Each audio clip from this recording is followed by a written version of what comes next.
Alors, en ce moment, on est dans une période très spéciale puisqu'on est entre Pessah et Shavuot. On est entre Pessah et Shavuot, entre deux grandes fêtes. Et on sait tous qu'entre Pessah et Shavuot, qu'est-ce qu'il y a? Il y a le compte du Homer, il y a le compte des 49 jours du Homer. Ça veut dire que là, en plus, on est rentré dans le mois de Iyar. C'est le seul mois de l'année. C'est le seul mois de toute l'année. C'est le seul mois de toute l'année où on a une mitzvah tous les jours. C'est la mitzvah de compter le Homer. Alors, c'est quoi le Homer? C'est quoi le concept du Homer? C'est de compter tous les jours, les 49 jours. Pourquoi on compte les jours? Vous savez que le temps, il a un grand défaut, c'est qu'il passe. Ça veut dire que le temps, il passe, on ne s'aperçoit pas, et on oublie de travailler, on oublie de s'améliorer, on oublie de faire en sorte de progresser. Ça veut dire on se réveille à un certain âge, on dit mais est-ce que j'ai travaillé sur ma colère? Est-ce que j'ai travaillé sur mon orgueil? Est-ce que j'ai travaillé sur ma générosité? Est-ce que j'ai travaillé sur mettre un cadre et mettre de la rigueur dans ma vie? Alors, le temps il passe et il faut compter le temps. Il faut compter le temps, il faut essayer de travailler, de se raffiner chaque jour. Ça, c'est le travail du Homer. Chaque jour correspond à un trait de caractère. Il y a 7 grands traits de caractère que la Torah elle décrit, et chacun des 7 se décompose en les 7 autres. Donc en fait, ça fait 7 fois 7, 49. Chaque jour, c'est une occasion de plus pour raffiner un trait de notre personnalité, un trait de notre caractère. En termes hébraïques, en termes de la Torah, de quoi on parle? On parle de l'âme animale. On sait qu'on a une âme divine qui aspire à la spiritualité, qui aspire aux choses saintes, et on a une âme animale qui aspire aux choses matérielles, manger, dormir, etc. Et c'est cette âme animale qu'on va chercher à travailler, qu'on va chercher à élever pendant ces 49 jours. C'est cette âme animale qu'on va essayer d'améliorer, de travailler, de préparer à quoi? Au 49e jour, le 50e, c'est quoi le 50e? C'est Shavuot, le don de la Torah. Ça veut dire qu'on va essayer de se préparer à recevoir la Torah, à être apte à recevoir la Torah que Dieu nous donne. En vérité, on sait très bien que ce n'est pas que pendant cette période de l'année, c'est pendant toute l'année qu'il faut se préparer, c'est pendant toute l'année qu'il faut faire ce travail. La Torah elle nous donne des messages à chaque fois, au fur et à mesure des fêtes, au fur et à mesure du temps, mais c'est pour nous donner des messages qui sont valables toute l'année. L'offrande du Homer, parce qu'à part le compte de compter chaque jour, ça part d'une offrande. Cette offrande-là, c'était apportée avec de l'orge.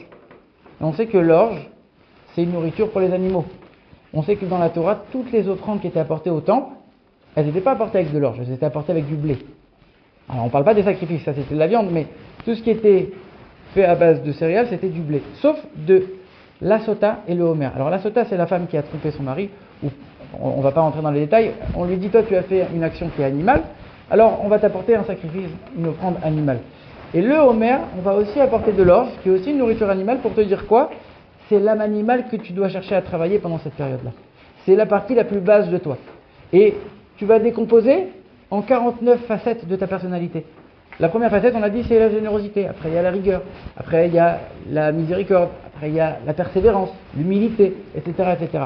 Essayez de progresser, essayez de se raffiner.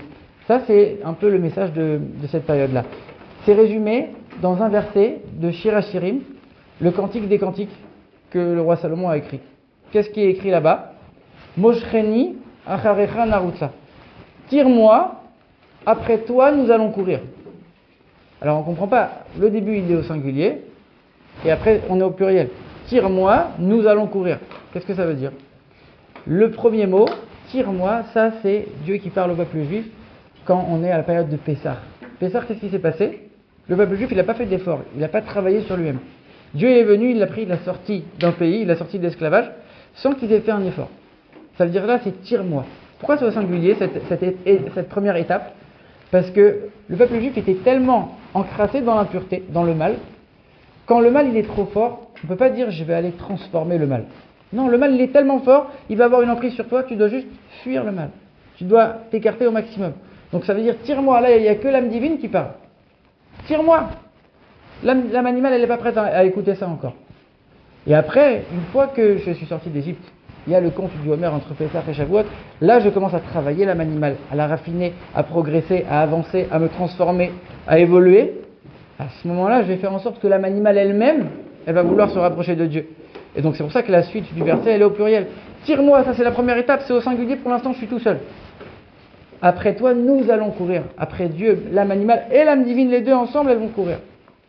Pourquoi c'est important de travailler avec l'âme divine, avec l'âme animale? Un homme, il a certains avantages, il est plus intelligent que les animaux, mais les animaux, ils ont un autre avantage, c'est quoi? C'est qu'ils sont plus forts. Essayez de labourer un champ tout seul, avec vos petits pieds. On peut se lever de bonne heure, on a du travail. Un bœuf, il peut labourer un champ, mais s'il est tout seul, il va pas le faire. Il va faire à droite, à gauche, il va aller brouter. Par contre, que l'homme, il prenne le bœuf et qu'il le travaille et qu'il l'aiguille, qu'il le guide, ça va donner quelque chose de positif.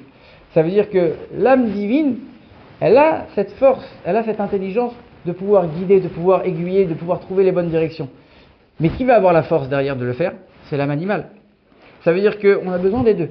On a besoin de prendre la force de l'âme animale et de lui donner les directives de l'âme divine. Donc, on a les deux aspects.